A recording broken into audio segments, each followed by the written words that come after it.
This is the first PowerPoint for the nervous system. So let's talk first a little bit about the evolutionary history of the nervous system. So basically, nervous system complexity reflects evolutionary history. And what I mean by that is that as you go from less advanced to more advanced animals, then you're going to have an increased complexity of the nervous system. For instance, if we start out looking at sponges, sponges have no nervous system whatsoever. If we move to cnidarians, these are the first organisms to actually have neurons or nervous tissue. And so what they've got is nerve nets. And so basically this is a distribution of neurons over the animal's entire body. So there's not any sort of concentration of neurons anywhere. They're just sort of equally distributed, again, very much like a net. Flatworms and other animals, these can have ganglia, which are clusters of neurons. And so where you have clusters of neurons, you have at least a little bit of centralization of the nervous system. So what's called the nerve ladder of flatworms, this connects to paired muscles on either side of the flatworm. And what this does is allow the worm to move rhythmically. It allows it a more coordinated type of movement. Segmented worms, so annelids, earthworms, these actually have a brain and a ventral nerve cord that helps the animal coordinate its movements. And so if you'll recall, ventral means the sort of the front of the animal. I'm sorry, sort of the bottom of the animal. So ventral's sort of its belly and dorsal would be its back. So this is a nerve cord that runs along the lower side of the earthworm. Arthropods have got a brain as well. They've got a ventral nerve cord as well. So again, this nerve cord is going to run along the underside of the body. And they've also got sense organs that'll detect light, sound, chemicals, and balance. So they're more sophisticated than the segmented worms in this respect. So let's talk about the nervous system of vertebrates. So the first thing to say about the nervous system of vertebrates is that you do have, of course, a brain. You've got a lot of specialized sense organs. You've got a lot of senses. And so this is going to be something that's pretty complex. Additionally, there is a spinal cord, but unlike the other phyla that we've mentioned, the spinal cord in vertebrates is dorsal, not ventral. Now, in vertebrates, the nervous systems are divided into the central and the peripheral nervous systems. So we'll talk about exactly what those are in a little bit. But what I want to emphasize with this slide is that simple tasks like this lynx looking at it and then recognizing and chasing a hare, this requires a lot of interactions with neurons in both divisions. And so sensory input is going to be the eyes, the ears, and the nose. This is where the lynx detects its prey. And those senses get their input at the peripheral nervous system. And so nerves will actually carry data into the central nervous systems. That's going to be, again, the spine and the spinal cord and the brain. And so basically, the brain and the spinal cord are going to receive this information. They're going to interpret the information, and then they're going to direct a response. And that directed response is going to be, of course, to chase the hare. So we'll talk more about integration of signal and all that kind of thing in a little bit. Okay, now the nervous system coordinates and regulates functions of the other body systems. And so our nervous system, along with most vertebrates, is, and really any vertebrate that has got a brain and a spinal cord, it usually gets divided into two anatomical divisions, the central nervous system and the peripheral nervous system. So the nervous system, again, has the central nervous system, peripheral nervous system, and both types of nervous systems divisions have got two types of cells. One is going to be neurons and the other is going to be neuroglia. And what we're going to do is we're going to look at neurons in a little bit more detail in just a minute. But briefly, the neuroglia are there as support cells to support and nourish the neurons. So neurons have got three basic parts: a cell body, dendrites, and the axon. And so if we look at this, here's the cell body, which is going to contain the nucleus and other organelles. This area is going to be the dendrites. And what dendrites do is to receive signal from other neurons. This is going to be the axon, which is responsible for transmitting signal from this neuron either to other neurons or to things like muscles and glands. Okay, the axon itself can be sort of divided into a number of different structures. So these are Schwann cells. They encircle the axons of neurons in the peripheral nervous system. And we'll see what the role of the Schwann cells is in just a little while. These are the nodes of Ranvier. So these are the portions of the axon that are not covered up by the Schwann cells. These are the axon terminals. So it's at this point in the neuron that the neuron releases a type of chemical called neurotransmitters that actually communicate with other cells. So there are three classes of neurons: sensory neurons, which take messages to the central nervous system, and these can have specialized endings called sensory receptors that respond to different input like light or heat or pressure. The second type of neuron is interneurons. Now these are exclusively within the central nervous system or brain and spinal cord. And what these are going to do is to receive input from sensory neurons and also other interneurons, and they're going to interpret the data that they get and then send directions out through motor neurons. And what the motor neurons are going to do is to carry messages from the central nervous system to an effector. And what an effector is it's simply a structure that takes some sort of action. It might be a skeletal muscle. If you want to move, your effector would be skeletal muscles.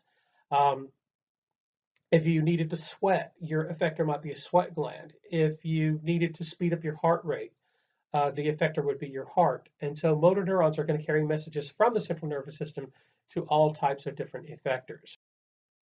So here are the pictures of the three. Now, one thing I do want you to kind of notice here is that the signals that are coming in from the sensory receptors versus the signals that are going out are different types of neurons.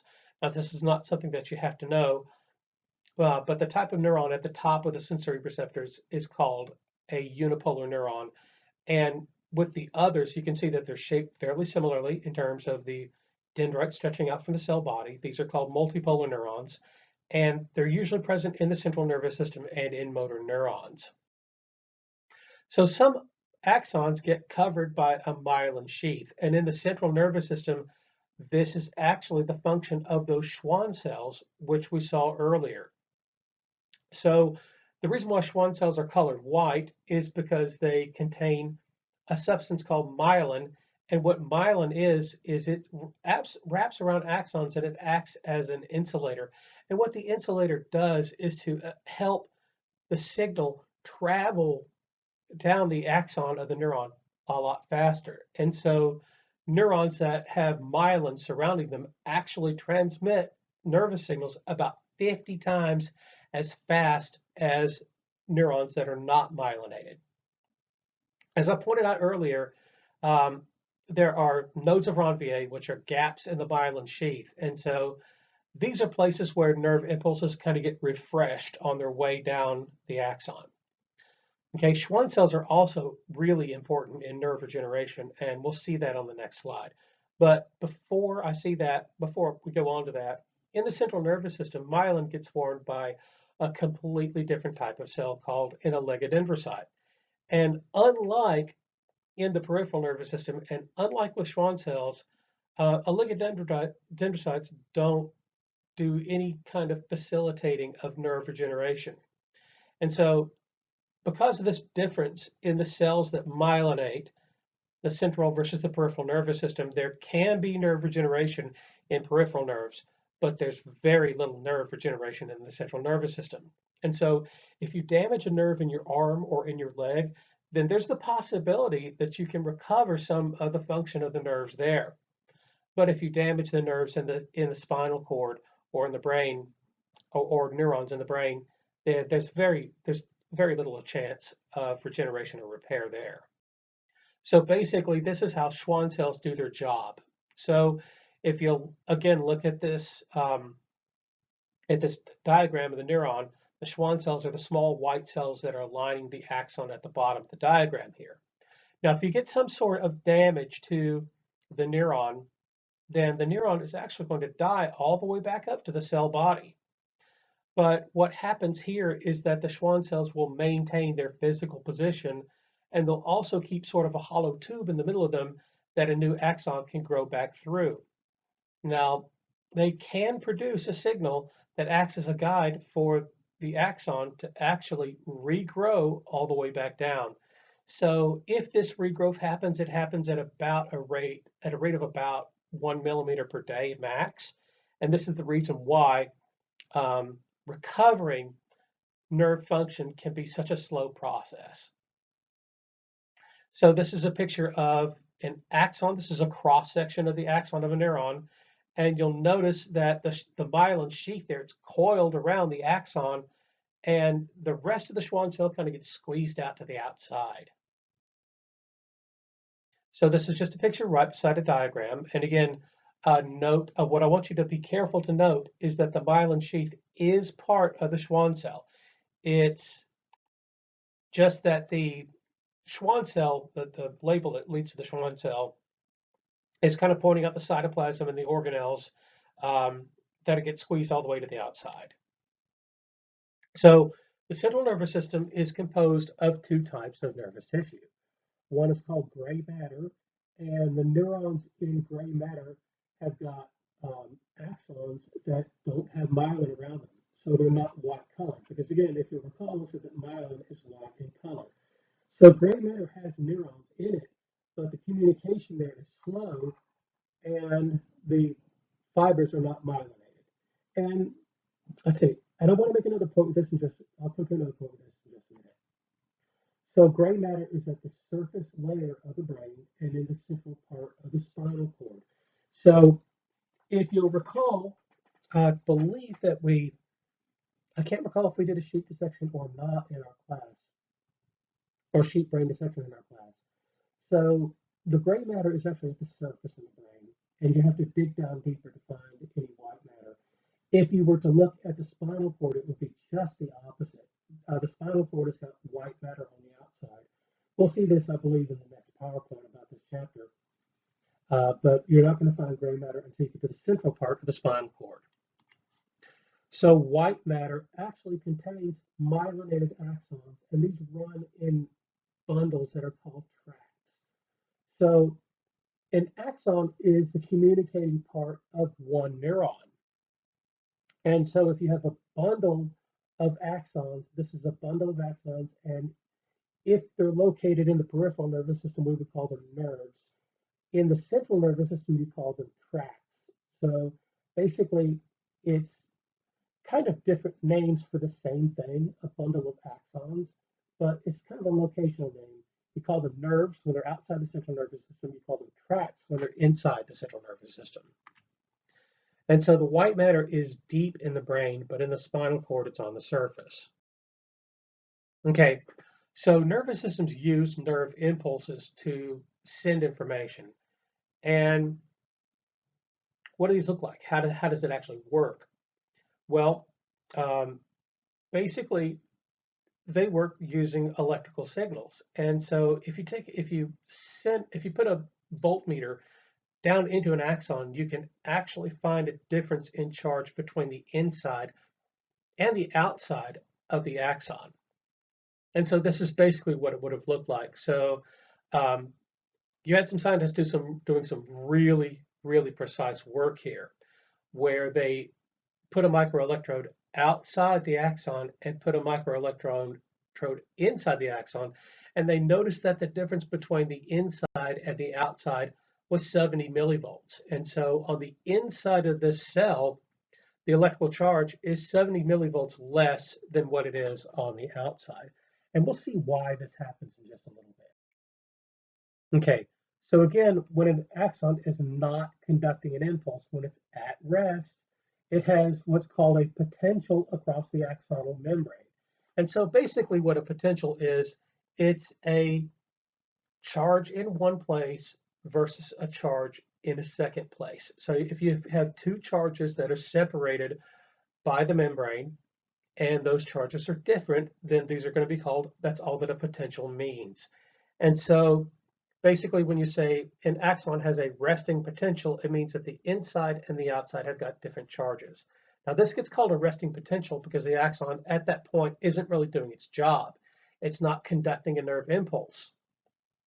And so there's a difference in charge because there's more sodium on the outside than there is on the inside, and there's more potassium on the inside than there is on the outside. And so how do you get this sort of difference in charges? Well, this is basically how it happens. So there are potassium ions and sodium ions that travel through channels in the membrane. So normally ions cannot get through the membrane on their own. So basically, here's what happens. Let's add some potassium channels and ions to this picture. So these ions are going to move toward from an area of high to an area of low concentration. That's something that's called diffusion. So these ions are going to diffuse across the membrane. However, as they diffuse across the membrane, they're going to slow down some because like charges repel each other. So as the outside becomes more and more positive, then the diffusion is actually going to slow down. So here it goes. So you see those last ones slowing down. Now, if there were only potassium channels in the membrane, then our charge would stabilize at about -90. So there'd be a difference of 90 between the inside and the outside. However, there are sodium channels and ions present. Now, there are fewer sodium channels than there are potassium channels. So you're going to get some of them leak back in. And what that will do, since the positive charges are coming back into the membrane, what that's going to do is to raise the charge on the inside of the membrane up to about -70. So it'll pull it from -90 to -70. And this is basically how things get stabilized across the membrane. Now, one thing that this picture, I wish this picture could show it a little bit better. And it's my picture, so I can criticize it. I should have put in a whole lot more sodium ions because there's a tremendous amount of sodium ions outside of the membrane, but this doesn't quite show that difference. Now, you'll recall a couple of slides ago, I said there's more sodium on the outside than on the inside, more potassium on the inside than on the outside. And just looking at this diagram, you might think, well, wait, if potassium ions are leaking from the inside to the outside, then how do you manage to have more potassium ions on the inside? So I'll show you how that works in just a little bit. So this actually gets maintained by what's called the sodium potassium pump. And what it does is to reverse the action of the channels that I just showed you. And so basically, here's how this works.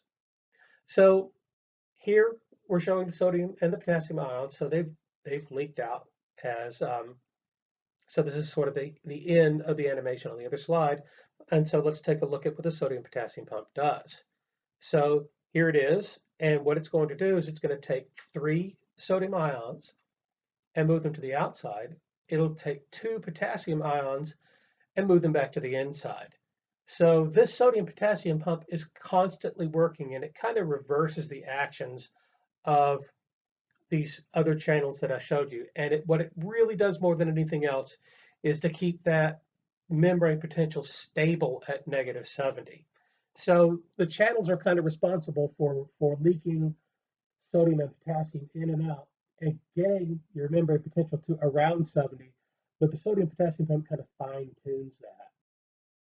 Okay, so in myelinated axons, these channels that I just showed you are concentrated in the nodes of Ranvier. And so basically the fact that your ion channels are only in the nodes means that the electrical impulse kind of seems to skip from node of Ranvier to node of Ranvier. And this is going to result in a faster action potential, a faster nerve impulse than you get in non-myelinated axons. And so if you look at this on the front side here, that's a myelinated axon, and you saw how fast that charge is zipped on by. And in the back, you've got an unmyelinated axon, and you can see how slow that's going.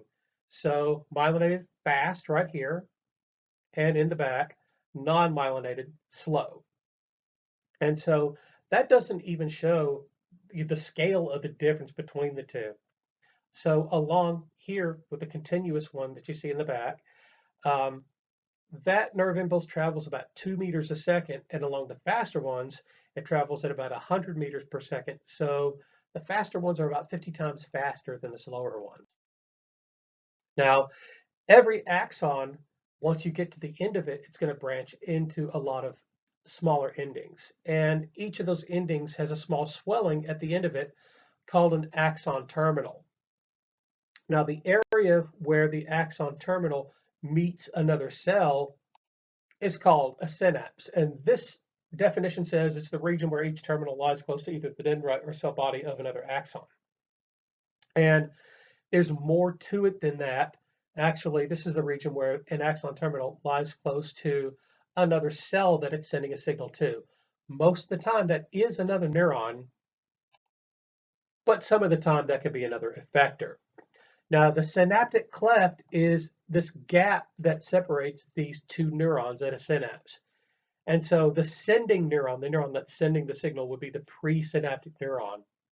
And the second neuron, the neuron that receives signal, is called a postsynaptic neuron. So here we're going to take a look at this in some more detail. Now, what you're looking at is the cell body of a postsynaptic neuron. Okay, so this is the neuron that is going to be receiving signals. And if you look at these little tendril-looking things that are coming down and look like they're attaching to it, these are going to be axon terminals.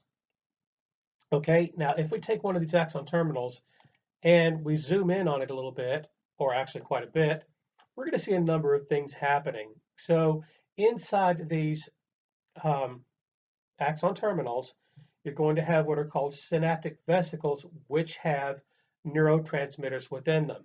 So just getting a little bit more oriented with our figure here. So those bubbles are filled with neurotransmitters, and you've got the space below there called the synaptic cleft. Now you'll notice to the left here, there's something that says calcium, and you're seeing calcium enter the cell. Well, when calcium enters the cell, these synaptic vesicles will actually fuse with the presynaptic membrane. And so you can see beside the green arrow, you can see that this synaptic vesicle has just fused with the presynaptic membrane. And what that's going to do is it's actually going to cause the neurotransmitter to diffuse out of the vesicle and move across the synaptic cleft. So when you get this neurotransmitter release, they're going to bind to receptors on the postsynaptic membrane. So look at this section of the diagram. You'll see a presynaptic and a postsynaptic membrane off to the right. Okay, and so the postsynaptic membrane, which is the lower membrane, actually contains receptors. These are the things that are in kind of dark orange. And what they're going to do is they've got a spot on them that can bind to the neurotransmitters. So if we zoom in on this a little bit further, taking a look at this, when this neurotransmitter binds to the receptor, then sodium is going to diffuse actually into the cell, and this is going to start a signal in the postsynaptic neuron. This will start an action potential. Okay, so here is what we've seen so far with the organization of the nervous system. So I want to follow the track of the black arrows out here. So the central nervous system is composed of the brain and the spinal cord, and you can see that the spinal cord will send signals to the brain. So the brain is kind of the recipient of everything, okay? So the brain can send signals to cranial nerves. The spinal cord will send signals to spinal nerves. Both cranial nerves and spinal nerves can have either sensory fibers or motor fibers. So those motor fibers, if we continue with the black arrows in our trip outward, so those motor fibers can send signals to either the somatic nervous system, which is skeletal muscles. So this is what most people think of as regular muscles, voluntary muscles, or they can send fibers to smooth muscle, which lines all of the tubular hollow organs in your body, to cardiac muscle and to glands. Now, the autonomic nervous system can send separate signals to either what's called the sympathetic division or the parasympathetic division, and we're going to cover that later on. Now, if we reverse our action, if we see how information comes back in, so you see that there's a red arrow that leads from the somatic nervous system to sensory fibers. And to be honest with you, there should be another red arrow coming up from the autonomic nervous system because smooth muscle and cardiac muscle and glands, they can send signals back to the central nervous system. So if we follow this, sensory fibers will send impulses either along cranial nerves or along spinal nerves. So what's the difference between cranial nerves and spinal nerves? The difference actually is that spinal nerves have a direct connection with the spinal cord. Cranial nerves actually have a direct connection with the brain. So these cranial nerves don't run through the spine to get to the brain. They have their own direct connection with the brain. So your impulses are going to go this way from sensory fibers into nerves. If they're going through spinal nerves, the spinal nerves will go through the spinal cord to the brain. If those fibers are part of cranial nerves, then they're just going to go straight to the brain. Okay, so the spinal cord and the brain make up the central nervous system, and this is where sensory information gets received, and this is also where motor control or actions get started or initiated. And so the brain is going to control or influence a lot of bodily functions. These are going to be things like breathing, heart rate, body temperature, blood pressure. This is also where you're going to see the generation of emotions and higher mental functions. So if we take a look at the central nervous system in more detail, the brain and the spinal cord are protected by bone. Now inside that, you've got a series of membranes, 3 of them called the meninges, and these are protective membranes that wrap around the brain and the spinal cord. And the outermost one is actually really tough. It's a really tough connective tissue membrane. Now, in between these membranes or meninges, you've got what's called cerebrospinal fluid or CSF. And the whole job of cerebrospinal fluid is to cushion and protect the central nervous system. So let me give you a little bit of an application for this.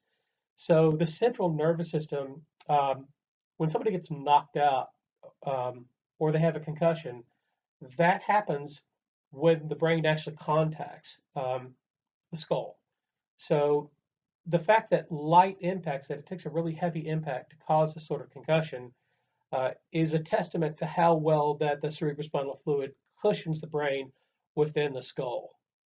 So where is this cerebrospinal fluid produced? It's produced in hollow fluid-filled spaces or cavities in the brain called the ventricles. And so these will produce and store cerebrospinal fluid. So the spinal cord will extend from the base of the brain. You may remember that large opening in the skull called the foramen magnum. So the spinal cord is going to extend through that, and it'll also go through what's called the vertebral canal, and these are formed by openings in the vertebrae. So if you look at the diagram to the right, you'll see the spinal cord going through that sort of opening, and that was called the vertebral foramen. I'm not quite sure whether I had you learn that opening or not, but it's the type of opening that's present in each of the vertebrae. So the function of the spinal cord is going to be communication between the brain and the peripheral nerves that leave the cord. This is actually the center for thousands of what are called reflex arcs. So if you put your hand down on a hot surface and jerk your hand back, it's actually the spinal cord that's controlling the action and not your brain. So the spinal cord is a center for thousands of these reflex arcs for these reflex actions. And that's something that we'll investigate in more detail in the next PowerPoint.